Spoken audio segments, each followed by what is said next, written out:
The blue signal. That you know it's from the UK if it's the blue swirl. Yeah, I still don't understand why they switched it. It was something Yeah, copyright with a blue swirl or an orange swirl being a certain way. Oh, hello, by the way. yeah. You're back again. Yeah, copyright 1994. Oh, I suppose that's because of the Eleanor character that's in this. Yeah. Yeah, I only just bought this the other day. Actually, I imported it on eBay. Oh, good. It'll arrive soon, and then I can play it for the first time actually from the official disc. Yeah. Nope. Forgot to So, put this in here. oh, yeah. So this game was originally on one of those disc station Volume. compilations by Compile in their magazine where they gave away free games and demos. Yeah. Which from one of the old ones actually showed Avril's Flash Charlie's original design they went for, and then before they changed it for Puyo Puyo. Mm, You like the one they used in the Famicom version. yeah, and there's also tons of actual Puyo Puyo games and demos on those discs as well. Yeah. The anime shorts. Yeah, so cool. This whole game and idea of this game is just stupid. Like, I don't even know at what point someone at Compile said, hey, wouldn't it be great if we made a dancing game based on Puyo Puyo? Well, according to Wikipedia, but you can't trust Wikipedia. They said that it was supposed they were going to make this game without the Puyo characters. This is just Yeah, Eleanor Stevens, but then thought it wouldn't market as well, so they just put in Puyo characters. to sell the game, basically. Yeah, Yeah. and all I need to say is Maybe I would have liked a dancing game with, like, brand new Katsumi Tanaka music, like, not yeah, Puyo related at all. But at the same time, can you really call it a Puyo Puyo game when the characters look this different? Satan, Coco. I just think Ale looks weird with the hat and the Yeah, just weird. yeah. For all like this game, I am not good at rhythm games. So you won't be seeing the hard version of this because You don't well necessarily have to be good when it comes to Puyo Da though, because so long as you don't press things at the wrong time, yeah, you can actually choose not to press buttons at certain points. So long as the yeah, computer presses less than you, you're good. So yeah. if there's a big block and you know you can only hit 5 of them, just hit the 5 of them and you'll still be better off for that. Yeah, and just to warn you, there may be a bit of slowdown because of Twitch. Thank you for that. That and it's so that the video might start and stop. You know, like or go slow because it was because of the streaming when I tried to do it. I didn't like this game up until Satan. Yeah, like you mentioned the using Twitch to record things, and I tried that Yeah, with some Sega Saturn footage for one of my Sushi Bites videos, and hmm it just came out so blurry and blocky and horrible, and there were huge like lag spikes in it. yeah, What I'm eventually going to try is getting one of those RF adapters for yeah, I see what you mean there. yeah, Um, Getting one of those RF adapters for the computer and seeing if I can just get it to read console input. See if I can get yeah. that to happen. And it's weird. The next game in the series that I'll be doing, if you want to come join in, go ahead. That's Fever 2. I only ever played Fever 2 like maybe once. I played the PSP Yeah, version. Wow, Twitch really made this laggy, didn't it? yeah. You think this is bad? Just wait till the last stage. Oh God, that was awful. I mean, this was this. I started streaming this, and after that, I did Fever 2, and it came out fine. Well, absolutely perfect. Yeah, absolutely perfect. Crazy. Well, apart from a few, the audio came out a bit crackly when it came to the actual stages. But I had to re-record them, and for the playthrough, they will be fine. So Yeah, I've noticed that with the Puyo Puyo games, mainly the later ones, there is so much hassle emulating and recording them properly. Yeah. It's just error after error after error. Fever 2, even with like other modern games, I play them, I emulate them, and they're fine. But like Puyo Fever 20th or whatever, Puyo 20th, that had no end of issues where the Puyos wouldn't drop properly and didn't look correct in the emulator. Yeah. It's just weird how those games have such major faults when it comes to emulating. That's why I downloaded the ROMs and loaded them onto my Wii.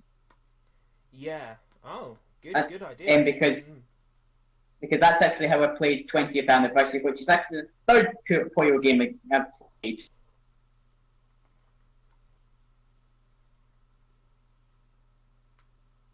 Fever 2 is probably my most troublesome Let's Play to record, because I was going to do the PS2 version, and then it wouldn't work on my computer. Then I tried the DS version, and it went too fast because of the lag when recording it. Yeah. Then I had to settle with the PSP version, which had a little glitches here and there, but it was fine. Now we need to talk about the music for this game. Some of it can actually be quite good. Oh, the music! All of it is so good. All of it is so good. I love it. It's such a good soundtrack. I've basically got all the songs from this on my phone, which is my iPod, basically. Yeah, I've got them all backed up for when I have an excuse to deploy one in one of my videos. Probably when I eventually do a Poyoda video, I'll probably talk in depth about how good the soundtrack is. But some of the songs, like the first stage's song, Shakinetsu no Fire Dance, right? That was in the Saturn version of Puyo Puyo Su. Yeah. And I thought I recognized it from this song I Miss You was on the CD soundtrack to Puyo-san, but it had more guitars in it. Mm-hmm. Had like loads of guitar on it. That version is on YouTube somewhere, and it's amazing. Like, I love this song. In fact, I love every song in this game, but particularly I love this song, and I love hip house classics. I fucking love that song. It's so good. My favourites, I've got three favourites, is the first one, I Miss You, I like that one. Mm. And then the Puyo Puyo Da mix, just because it goes through every single character in the games. Names them all by name. There's a J-Rock song that it's very similar to in the chorus, and every time my brother hears it, he goes, "Oh yeah, it's that song from Puyo-Da." Even though it sounds nothing alike, he says it just to piss me off. Every single time, it's like, but it doesn't sound like it. It's like very vaguely, possibly the same chord structure, but he's like, "It's that song from Puyo-Da." It's like, no. Leave me alone.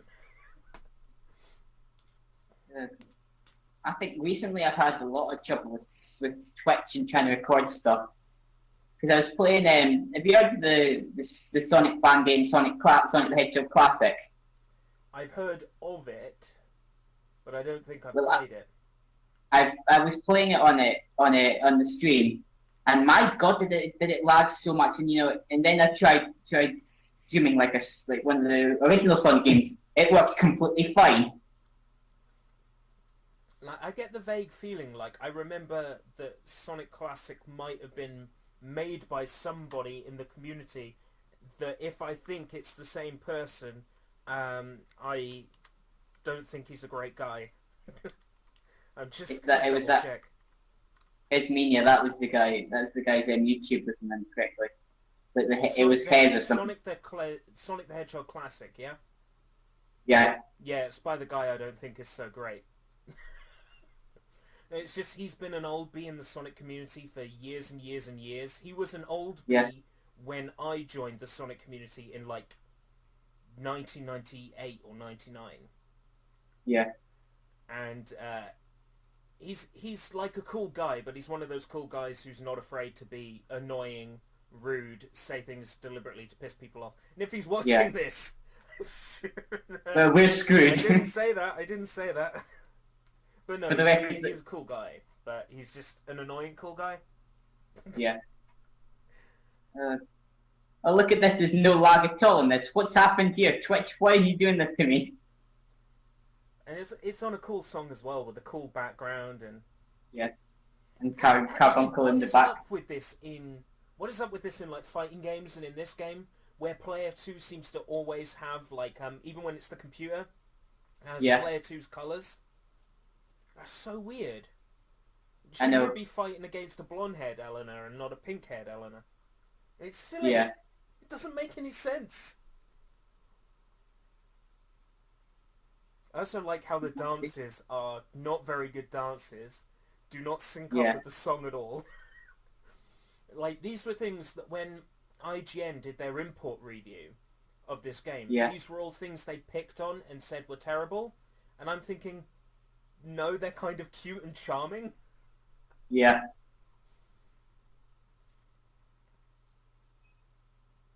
You're not doing bad Well, by the way, put lag and not being that great at rhythm games. You're still not doing that bad. Yeah. I won't lie to you, but this is like my third or fourth try going at this stage because I'd cut out all the failed takes because nobody wants to see that. Now I feel bad for saying you did really well. Hey, look, when I played one of the Dance Dance Revolution games, the only one that I could do was the one that didn't have the jumping in it.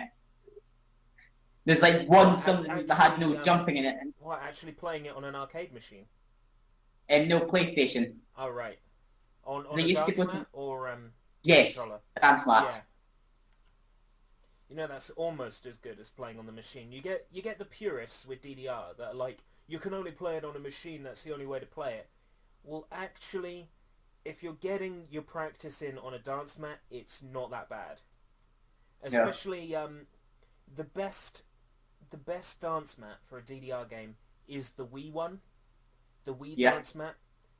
That, and if you've got Hottest Party 3 or 4, you're set. You don't need another DDR game to practice on. Because it's got some really good difficult songs in there and some really good average songs in there to sort of build up that skill level. I was bidding on Dance Dance Revolution Hottest Party 3 and a dance mat, but I got outbid. Yeah. So I'm going to look for the next time another one pops up, because it shows up every other day on eBay. They're still factory sealed. What I was going for recently was Mega Man 3 on the NES bidding. I almost won it. I was like £1 off. Oh man. I know, and have you seen the prices what Mega Man games go for a PAL version? I am under the impression they're probably quite expensive. Yeah, it's like without bidding they could go for about £50. Yeah. And that's without the instructions of the box. One of these days, one of my relatives, I'm just going to be around their house and I'm going to say, do you have any old gaming stuff? And they'll be like, oh yeah, we've got gaming stuff in the attic. That's what I'm waiting for. So I go up there and I'm like, what? You've still got Chrono Trigger in its box or something? And then... Well, it never came out here, so yeah, exactly. So it's a pipe dream. It's never going to happen. Yeah. I mean, I actually got lucky. I was doing For Run Until I Die at Mega Man 6. I beat the game without dying. Wow. That takes some experience, though. Like, knowing the game, right? Or Well, actually, I was actually, about to say that's extremely lucky because there are things they pull in those games that are instant kills. Like I remember in Mega Man 2, there's a whole level that's just big beams that come out of nowhere and can instant kill you. It's like they pull tricks in those games. Yeah, I mean, with it, I actually had to just study the level design by looking at the maps first and having one or two test playthroughs, just so they didn't just to get me ready for the spikes. Some of those spike placements where the screen will scroll down and then all of a sudden there's spikes there. You're like, what? How am I supposed to handle this? Dr. Wily 1 is notorious for that in Mega Man 6. Wow, they were still doing Dr. Wily castles. Bloody hell. Yeah, well, that's Those the games are just supposed cookie cutter, aren't they? They're just the same yeah game over and over again. I'm probably going to annoy a load of people by saying that, because I know that Mega Man 6 had, like, the different forms you could go into, like the yeah rocket form and stuff. the rocket form, Jet Mega Man. Yeah, Jet It was Mega. basically whenever those spikes, Jet Mega Man. Yeah. So, like, I keep saying, like, they're the same game, but they're not really. Not really. No. It's just to annoy Mega Man fans.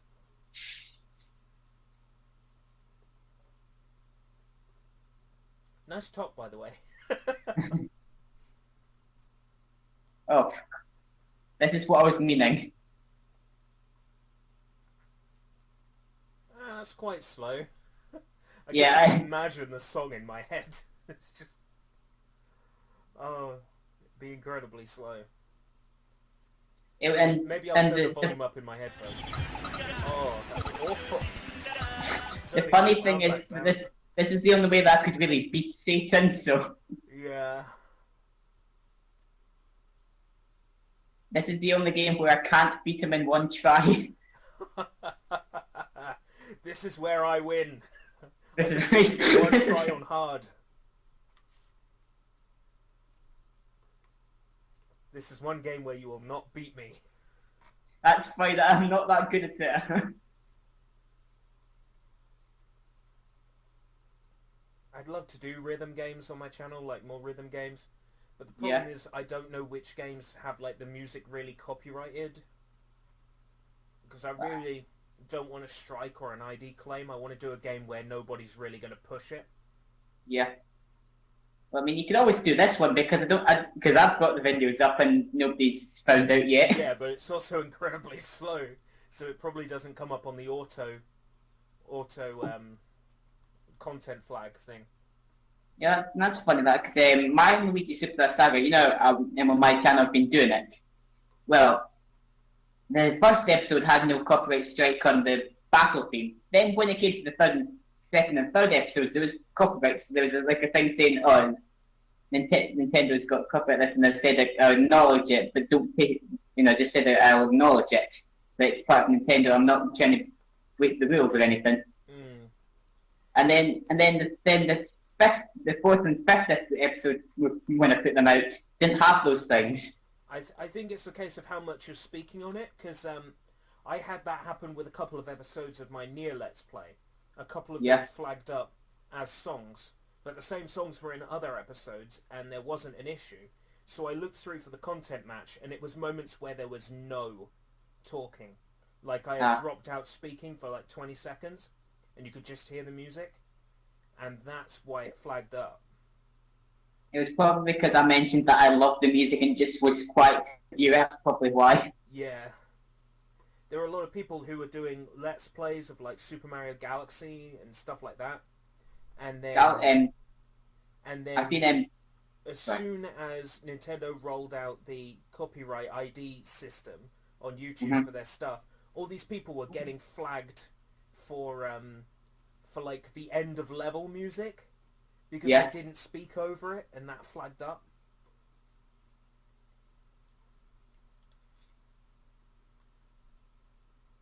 So what was Skeleton T, Shazo, Rulu, and... Yes.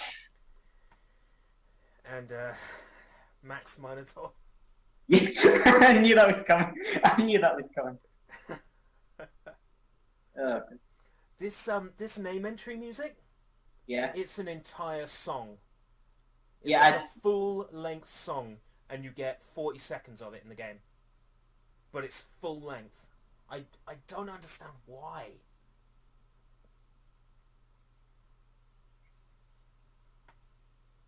But it's a good song as well, and it's got like children singing in it, and it's really melodic, and you only get 40 seconds.